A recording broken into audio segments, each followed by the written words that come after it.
Limitless, filem yang ditayangkan pada tahun 2011 ini memaparkan kisah seorang pemuda yaitu Edward Mora atau nama panggilannya Eddie yang sangat jenius. Ini semua kesan daripada pengambilan ubat yang berbentuk pil yaitu NZT48. Semenjak daripada mengambil ubat tersebut, Eddie bergantung dengan pil NZT sekaligus pemikiran dan IQ-nya semakin hari semakin mantap menyebabkan dia menjadi perhatian ramai. Oke guys, kita mulakan cerita. Eddie cuba untuk menulis novel tetapi kehabisan idea dan lebih malang kekasihnya Lindy memutuskan perhubungan mereka kerana mendakwa Eddie tidak mempunyai hala tuju. Sedih dengan keputusan Lindy, Andy keluar dan pada masa itu dia disapa oleh Vernon, adik bekas isterinya Melissa. Eddie Mora. Eddie dan Vernon seterusnya berbual di dalam sebuah kafe dan Eddie memberitahu dia sekarang menghasilkan sebuah novel namun tiada idea. Pada masa itulah Vernon memberi Eddie sebiji pil menyerupai kristal dan mengatakan ia mampu membuat manusia menggunakan semua kapasiti otak dan ianya masih peringkat eksperimen. Semasa balik ke rumah, Eddie makan pil NZT itu dan berjumpa dengan Valerie yang merupakan tuan rumah tempat dia menyewa. Valerie sangat bising dan marah kerana Eddie tidak menjelaskan sewanya yang banyak tertunggak. Pada masa itulah dia merasakan kesan pil tersebut memberikan dia sesuatu yang luar biasa. Eddie menjadi peta bercakap. What's wrong? What? You don't like me and I don't blame you. You see yourself defeating. Valerie tiba-tiba tertarik dengan celoteh Eddie yang sangat peta. Bukan itu saja, Eddie menjadi rajin dan mengemas seluruh rumahnya. Eddie juga terus mendapat idea untuk menghasilkan novel yang sekian lama tertangguh lalu membawa hasil penulisannya itu kepada penerbitan novel. Akhirnya, novel Eddie diterima. Eddie menemui semula Vernon kerana mahukan lagi pil tersebut. So you want some more? Yes, definitely. Sebelum memberikan Eddie pil, Vernon menyuruh dia ke lobi dan membelikan sarapan. Selesai tugasnya, Eddie kembali ke apartmen Vernon dan mendapati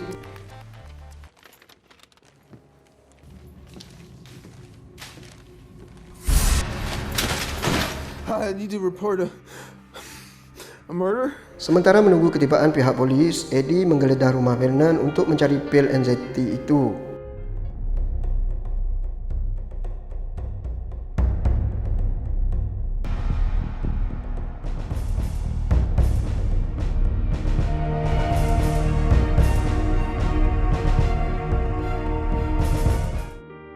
Pada masa yang sama, pihak polis datang dan Eddie memberi keterangan mengenai kejadian tersebut. Lalu Melissa, bekas isterinya itu, menelefon Eddie.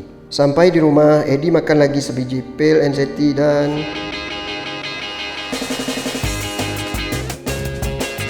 Eddie menyiapkan lagi karya terbarunya serta belajar piano dan matematiknya sangat baik.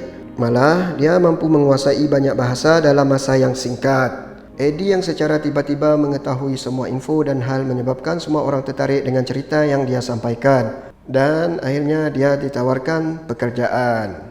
Eddie merancang untuk menceburi dunia saham lalu meminjam wang sebanyak 100,000 daripada moneylender yang bernama Kennedy. Good luck. Kesan pengambilan pil NZT terlalu kerap, Eddie terpaksa menambah dos kepada 2 biji dan membeli saham serta mendapat keuntungan lebih 2 juta dalam 2 minggu menyebabkan berita tersebut tersebar pantas. Dilihat, Eddie berjumpa dengan bekas kekasihnya di sebuah restoran lalu hubungan mereka pun kembali terjalin semula.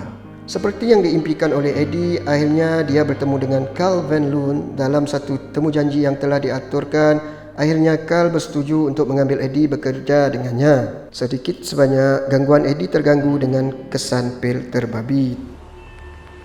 And then I was way uptown. I heard you like to party, huh?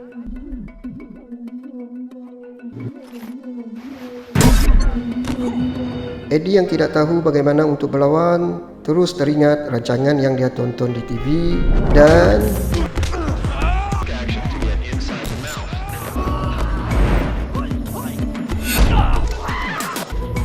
sebenarnya pada masa itu fikiran Eddie masih terganggu.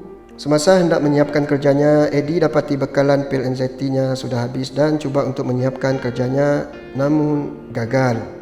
Sedangkan kerja tersebut harus ditunjukkan kepada Carl pada hari itu juga. Eddie terpaksa juga berjumpa dengan Carl, ternyata dia sangat berbeza tanpa memakan pil NZT itu.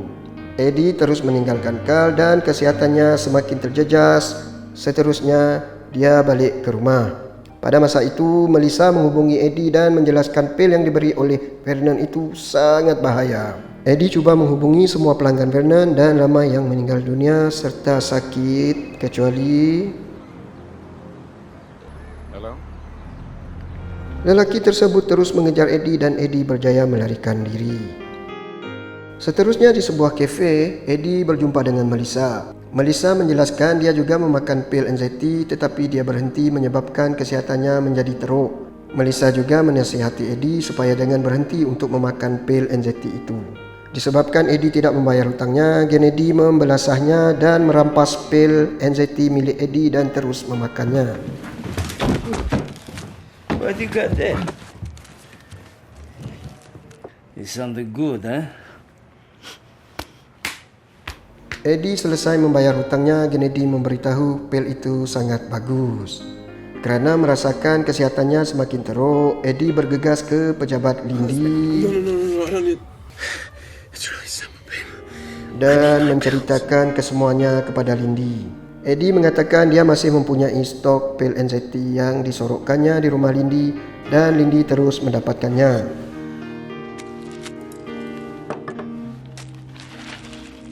Pada masa itu, Lindy memberitahu ada orang mengekorinya. Ya, lelaki yang sama mengejar Eddie.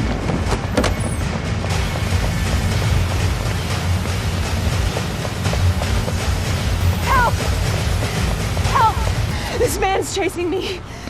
He followed me from my building. Yo, buddy, let's leave her alone.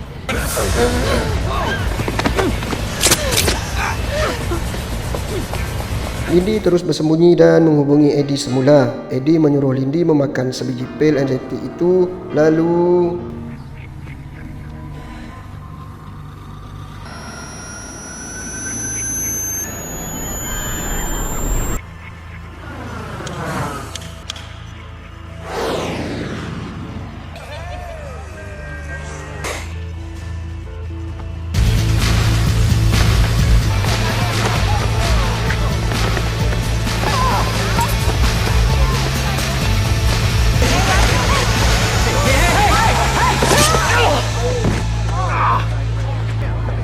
Lindy pun berjaya melepaskan diri. Lindy terus memberikan Eddie pil tersebut dan mereka melarikan diri ke sebuah hotel. Di hotel itu, Eddie berjanji berhenti untuk pengambilan pil anxiety. Di jalan bawah hotel tersebut, terlihat Kennedy mahukan pil daripada Eddie lagi menyebabkan Eddie terpaksa mengubah 2 orang bodyguard untuk menjamin keselamatannya. Eddie berjumpa semula dengan Carl untuk menyelesaikan kerjanya. Eddie juga membuat poket rahsia pada kotnya. Bimbang bekalan pilnya semakin susut, Eddie mengupah seorang sebanyak $2 juta untuk mencipta pil yang sama dalam tempoh 6 bulan. Semasa Eddie bersama dengan Carl di sebuah restoran, detektif yang menyiasat kematian Vernon memerhatikannya. Lalu Eddie bertemu dengannya. Detektif mengatakan Eddie terlibat dalam satu kes pembunuhan seorang wanita yang bersamanya di hotel pada malam itu. You're lucky somebody wiped the room. It's weak circumstantial at best. Di sini, urusan Eddie dan Carl selesai, namun Carl menawarkan untuk projek yang lain memandangkan Eddie seorang yang sangat jenius dan berpotensi. Bila hotel yang disewa oleh Michael telah dipecah masuk dan barang-barang bersepah dan sudah pastinya itu adalah kerja Kennedy dan orang-orangnya. Bimbang dengan keselamatannya yang semakin terancam, Eddie mengambil keputusan untuk membeli sebuah apartmen yang keselamatannya sangat hebat. Sekali lagi, Eddie bertembung dengan Kennedy dan mahukan lagi pil anxiety daripada Eddie. Next week I'm gonna need 20 pills. Next week you can go yourself. Getting smarter. Di pejabat Carl, semasa menunggu pengusaha yang bernama Atwood hadir untuk tanda tangan perjanjian, isteri kepada Atwood datang dan memberitahu Atwood tidak dapat hadir kerana sakit dan kini berada di hospital. Eddie dan Carl menghantar isteri Atwood di keretanya dan Eddie melihat lelaki yang mengejarnya adalah orang Atwood. Rupa-rupanya selama ini dia mengekori Eddie dan Lindy kerana mahukan pil anxiety itu untuk Atwood. Eddie hadir untuk menjalani kawacam atas kes bunuh wanita tempoh hari dan peguamnya menyerahkan semula kodnya. Semasa Eddie hendak mengambil pil tersebut, dia terkejut kerana pilnya telah hilang. Eddie menerima sekotak kiriman dan mengejutkan di dalam kotak tersebut adalah tangan bodyguardnya. Semasa berada di apartemen, menerusi CCTV, Eddie melihat Kennedy dan orang-orangnya cuba memecah masuk ke dalam apartemennya. Kennedy dan orang-orangnya terus mencuba memecah masuk, menyebabkan Eddie mengambil keputusan untuk membunuh diri. Tetapi dalam masa yang sama, dia teringat dengan sisa pil anxiety miliknya.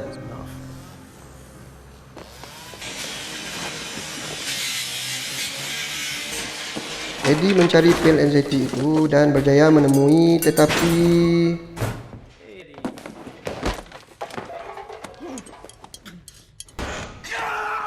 Eddie terus dibelasah oleh orang-orang Kennedy.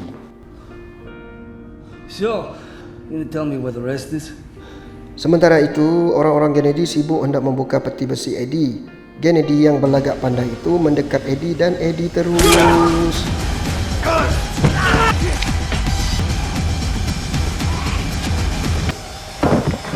Namun, Eddie tidak berdaya lagi dan dia terpaksa meminum darah Kennedy kerana di dalam darah Kennedy mengandungi pil anxiety.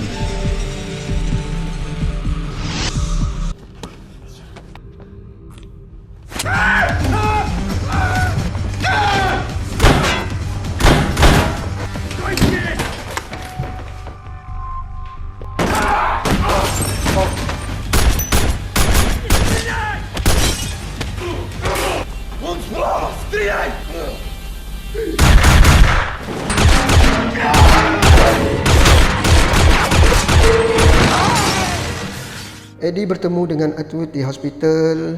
Dengan bantuan orang Atwood itu, Eddie berjaya menemui semula pil anxiety yang disembunyikan oleh peguamnya. 12 bulan sudah berlalu, dilihat Eddie semakin berjaya dan Carl berjumpa dengannya di pejabat untuk mengajak menjadi rakan kongsi. Carl menjelaskan makmal pil anxiety telah ditutup oleh mereka. Eddie menjelaskan dia tidak berminat dan You don't think some smart-ass in NZT might have 2 or 3 or even 4 left? I don't think so. seterusnya Eddie menemui Lindy di dalam sebuah restoran untuk makan tengah hari. I've already ordered. 大大面啊，两个主要兵青中下论下，魏晋会保护你的衣服。我当张做啊。 Dan What? filem pun tamat.